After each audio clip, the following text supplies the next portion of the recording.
Like 5,000 likes to this video, we will upload more patriotic news. Thank you. Breaking Scaramucci just made insane announcement 24 hours after Trump fired him. Anthony Scaramucci lasted almost 2 weeks as in President Trump's administration as the White House communications director. He filled those days with calling out co-workers, dropping profanity-laced tirades, and going off the hinges about leakers. That was about it. It was like the Trump team liked Scaramucci, but needed him to chill out and work in a less in-your-face manner. Was this what Sean Spicer warned Trump about? But Anthony Scaramucci isn't done yet. We've learned that Trump might have another position for him. Scaramucci showed tons of loyalty for Trump's campaign, so it's only right if Trump shows loyalty back in one way or another. Scaramucci raised money and sold Skybridge Capital, which was his asset management company. One doesn't sell their company if there isn't a deal set up to provide them with a job that has a future. This has to be one of those I got your back things where Trump will find a job for Scaramucci no matter what. 5 days into the gig, Scaramucci had a meltdown during a phone call with a reporter over the leaks within the White House. He was convinced, the reporter, Ryan Leigh, says, that Reince Priebus, chief of staff at the time, had discussed a dinner he had with the president, as well as his financial disclosure forms, with the press. Leigh published excerpts from the profane call in The New Yorker on Thursday afternoon. The next day Scaramucci was seen riding Air Force One with the president, an indication that no immediate action had been taken. Privately, White House insiders wondered how long he could last in the West Wing after the expletive-filled conversation, though. Scaramucci called Priebus a effing paranoid schizophrenic, then claimed that unlike Trump's chief strategist he's not trying to suck my own CK. If you want drama, then Scaramucci is an all-star. He can't turn a few sentences into national headlines on major newspapers and websites. The mooch ousted Priebus and Bannon and filled news outlets with readers. Maybe this is the guy Trump needs. When Trump isn't making headlines, then Scaramucci is. Between the two of them, we would have so many news stories that Democrats would finally get off the tip of the Russia bits. If Trump keeps Scaramucci in another job, then what's the harm? Some free press? A verbal tirade? Do people think politicians are dropping F-bombs or something?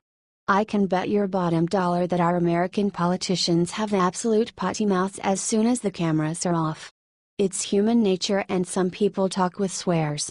And let's be honest, what's so bad about some of those words anyway? Who made them bad words? Not me. They're just normal words to me.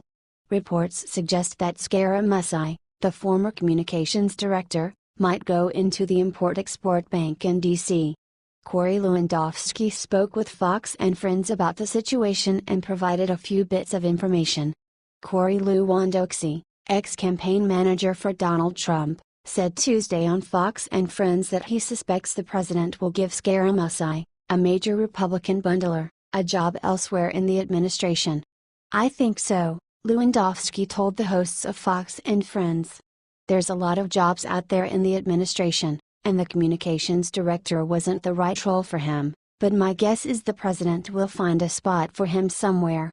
Sarah Huckabee Sanders, White House spokeswoman, also provided some answers regarding Anthony Scaramucci and his role with President Trump's administration.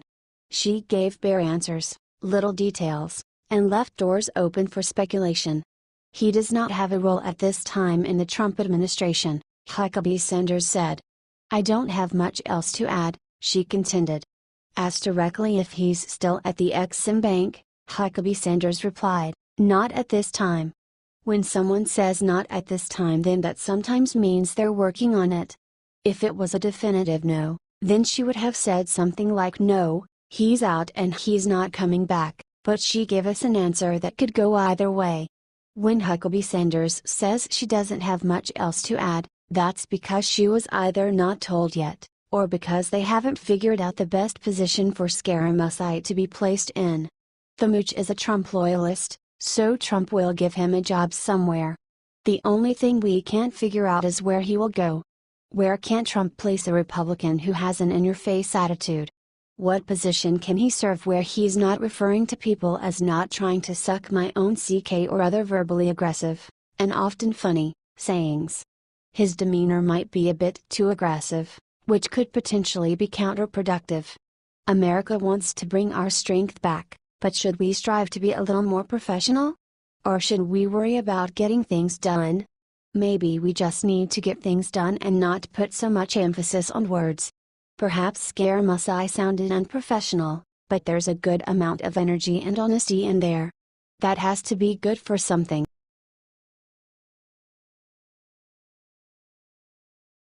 Breaking: look what California is giving to 1 million illegals as huge FU to President Trump. California has provided 900,000 of something that is a privilege to carry in America. Each state has their own rules, and it's customary to get this when you're a teenager riding towards adulthood. It's the driver's license, and over 900,000 illegal immigrants have them in California. That number is expected to exceed 1 million illegal immigrant drivers as of January 2018. If you're shocked and have questions, then you're not the only one. Getting a license to drive is one thing, but how does an illegal immigrant get car insurance, buy or lease a car, and somehow not get deported? I thought signing up for one of those things, while not technically having citizenship status, or an American address that's yours, would somehow trigger an alert to authorities. It's almost like there should have been 900,000 deportations instead of 900,000 illegal immigrants attaining a driver's license. Some people worry that folks who break into the country should not be licensed to drive because they don't follow laws. If they're not following the laws of immigration, then why would they follow the laws of the road? Some people worry that there are too many incidents involving poorly skilled drivers who are illegal immigrants, and they would like to prevent those incidents from ever happening.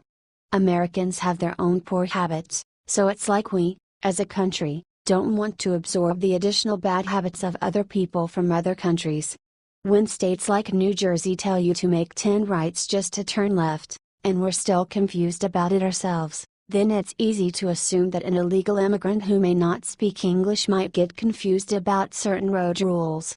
Not to mention the abundance of lawlessness that comes with some illegal immigrants. Pair lawlessness and poor driving skills could wreak havoc on the road. And let's not forget the fact that if they don't have insurance, and are at fault, then who pays for it? California's pro-immigration policies have filled the roads with illegal immigrant drivers. Just think, if there were 900,000 people off the roads, then maybe California traffic wouldn't be so bad. All jokes aside, readers should be aware of California Assembly Bill 60. That's a bill that requires proof of identity and residency in order to attain a driver's license. It does not ask if you're a citizen of the United States of America, but perhaps it should. One must wonder, how does an illegal immigrant be granted a proof of identity in California? What type of identification do they have if it's not an American birth certificate? What type of residency do they have if it's not through a family member who is already a legal citizen?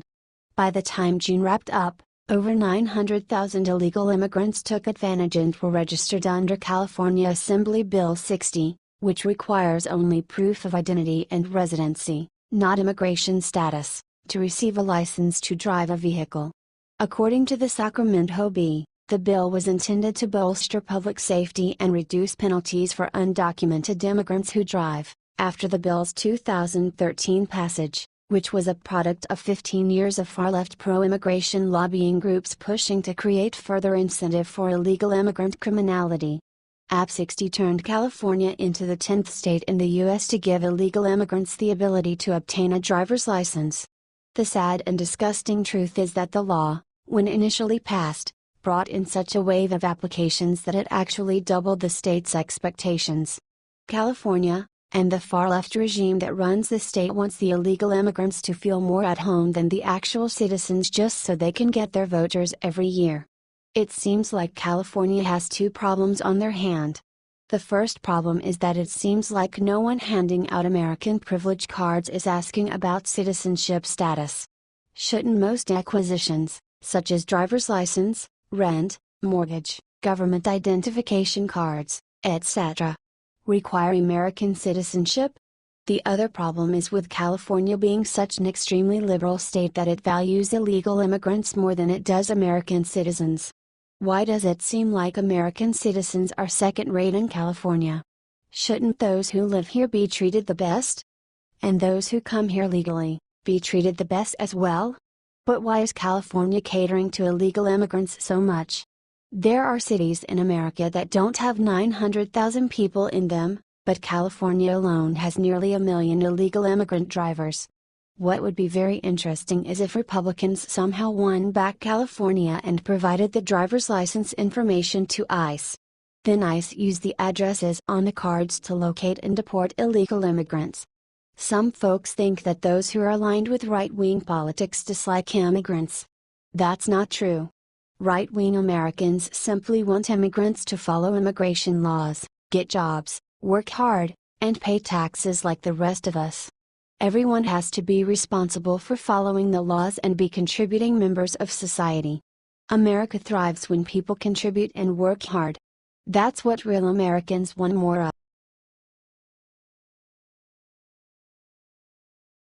Breaking internet erupts over Trump's pick to replace Scaramucci that has libs in full panic. The liberal media had a heyday yesterday when Anthony Scaramucci was fired from his position as communications director at the White House after only 10 days. It was reported by multiple sources that Scaramucci was on thin ice with President Trump after he gave a vulgar interview to the New York Times. So, when retired General John Kelly was tapped as the new chief of staff, he knew what his first order of business was, and fired Scaramucci right away. While the left was celebrating their supposed win, their celebration was cut short when they learned who he may be replaced with. President Trump is a man who desires to make America great again, and he knows he needs a good team to make that possible. Over the last several months, Trump has let go people on his White House staff that was not on board with his conservative agenda. Instead of allowing these people to drag his administration down, he lets them go quickly and moves on. After Scaramucci was hired as communications director at the White House, the man gave a vulgar interview that did not sit well with conservatives. Then shortly after that debacle, Scaramucci's wife filed for divorce from the hot-blooded Italian. Trump's new chief of staff General John Kelly knew that Scaramucci was more of a liability than an asset and cut the man go. Now, that the spot is open, it can be given to someone who would do the job better than anyone in the past has. A source within the White House told the Daily Caller that Kellyanne Conway could be the next White House communications director, and liberals' minds are exploding over this news. Kellyanne Conway is a conservative favorite for her consistent pro-Trump message on cable news shows even when times have been chaotic. Conway also does not take any lip from those in the liberal media who disparage Trump's administration and his goals for America. According to the Daily Caller, there is chatter within the White House that Kellyanne Conway is being looked at as the next communications director, a White House insider told the Daily Caller. Anthony Scaramucci was ousted Monday as communications director following a week of publicly feuding with former Chief of Staff Reince Priebus. Scaramucci called Priebus a paranoid schizophrenic in an interview President Trump viewed as inappropriate, according to White House Press Secretary Sarah Huckabee Sanders. In the same interview, the outgoing communications director also insulted White House Chief Strategist Steve Bannon in saying he sucks his own cock. Conway, currently a counselor to the president, served as Trump's campaign manager and was previously a Republican pollster. She currently is a visible face of the Trump administration through her frequent appearances on cable news and is often relied on by the White House to deliver its message to the press. Conway did not respond to a request for comment. This would be a perfect fit for White House communications director, and Conway proved it again this past Sunday on Fox News. Conway shot down speculation again concerning the Trump-Russia narrative and called on the media to investigate ties between Fusion GPS and those pushing the now-debunked Trump-Russia dossier. Here is more from the Huffington Post. Kellyanne Conway, a senior advisor to President Donald Trump, said Sunday that while media was obsessed with the ridiculous Russian collusion delusion about the 2016 presidential election, they should have looked at the left-wing firm Fusion GPS, which is allegedly responsible for the Trump-Russia dossier, which is full of falsities and lies. Look what's happened with this ridiculous Russian collusion delusion. You see all these journalists who built entire TV sets and lower thirds and screaming graphics and breathless coverage now slinking away this week from Russian collusion coverage. Why? Because you have everybody from Jared Kushner giving his meeting with the Senate and giving his public statement, Conway said on Fox News Sunday. Media recently reported about a 2016 meeting between Donald Trump Jr. and a Kremlin-connected Russian lawyer, Natalia Veselnitskaya, who allegedly promised damaging information about Hillary Clinton. "We were promised the next Watergate," Conway added. "We don't even have water polo. We don't even have watermelon. It's so ridiculous, and the only thing I can see happening with Russia right now is this fusion GPS matter, as the Senate witness who said everybody should go look over there, and what's happened. Somebody being paid by the Russians to compile a damaging dossier on Donald Trump, again, filled with falsities and lies." Conway is 100% correct with this point and proves just why she is the right person for the job. The left is hell-bent on pushing the ridiculous Russian collusion story instead of investigating real corruption. With Conway at the helm, she will make sure that Trump's voice and vision are understood clearly by the American people. And, because of that, the left would not know how to go against her. Let's hope that Conway is hired for this job, since it would be pretty awesome to watch the left's mind implode. Share if you would like Kellyanne Conway to be the communication director. H.T.I.G.